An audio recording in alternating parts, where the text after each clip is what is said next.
Yeah, it's incredible, man. I mean, I can only imagine what you went through, not only being told, you had stage 4 cancer, you were going to die in 3 months at 35 years young, right? But then being told that again. So let's get into that. What was that first diagnosis like for you? What was that experience like? What did the doctor say to you? And what was the mindset when you were told you have 3 months left to live? What were your initial thoughts?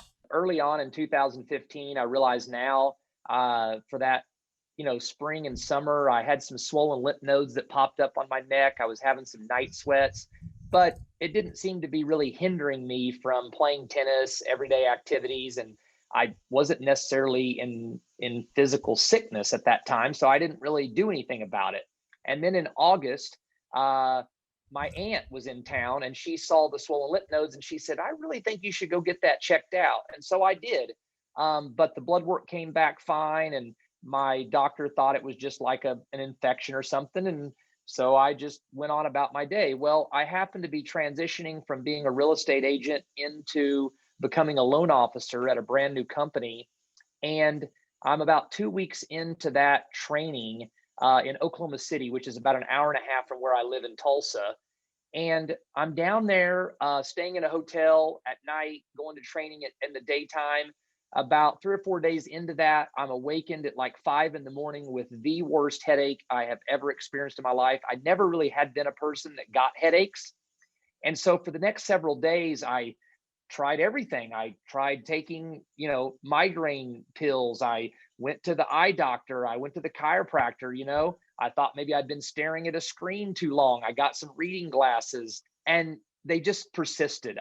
Sometimes so much that I could hardly focus at work during the day. And so after about a week of trying everything and nothing working, I actually called a good friend of mine who ironically was a cancer survivor himself, but he was also an eye surgeon. And he said, let me just take a look at you before you go into work. This was like on a Thursday morning. And he started looking in my eyes and such. And then at about that moment, he had this like shocking look on his face. And I had a pretty good sized swollen lymph node on my left clavicle. And he said, oh man, Ryan, I don't mean to startle you or to plant any fear, but oh, and man, the term that he used just slipped my mind. I used to know it all the time. But anyway, there was a specific term, and he said, you have this. And he said, that is a sign that you could potentially have stomach cancer. And he said, you have got to go get checked out. And so I, immediately went to work, packed up all my stuff at the hotel, told my boss, hey, this continues to persist. I need to go home to Tulsa. So I did, went and got MRIs the next day on Friday. And on Saturday, got a text from my primary care physician that said, hey, we need to talk. And I knew at that moment it probably wasn't very good news. So he called me and he said, listen, man, I'm so sorry, but you are lit up like a Christmas tree. And Hmm. I'm 99% sure that you have lymphoma cancer and you need to go have a biopsy done. So we got that scheduled for the following Monday or Tuesday.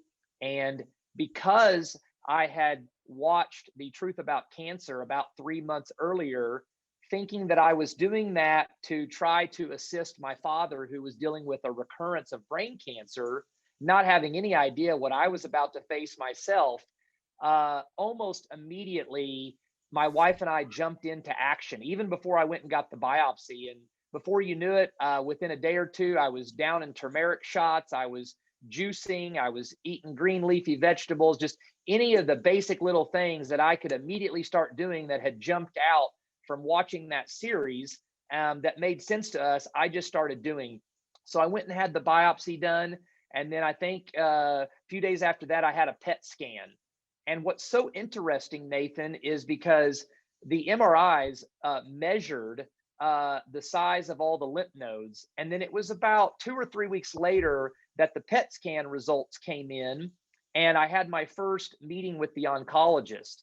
And just for the sake of making sure I don't talk and run on sentences here, when I begin to dive into like what that first meeting was with the oncologist, it's rather interesting what we discover. So yeah, man, it felt like a shock at the time. I was 35. my wife and I had been married at that time 15 years, high school sweethearts. Our children were 9, 5, and 3. And looking back now, I realized there had been signs for quite a long time. And looking at the kind of stress that I had lived under, some of the traumatic events that had occurred in 2013 and 14, a really tough business deal, a lawsuit.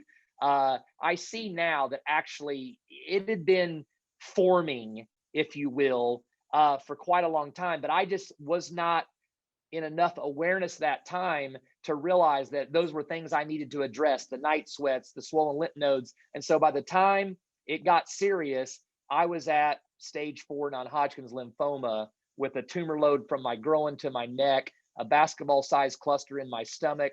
It was in my spleen. I had lesions on the liver. It metastasized to my bone marrow. I had double pleural effusions, fluid building up in the lungs, and I had ascites in the belly, and it was serious.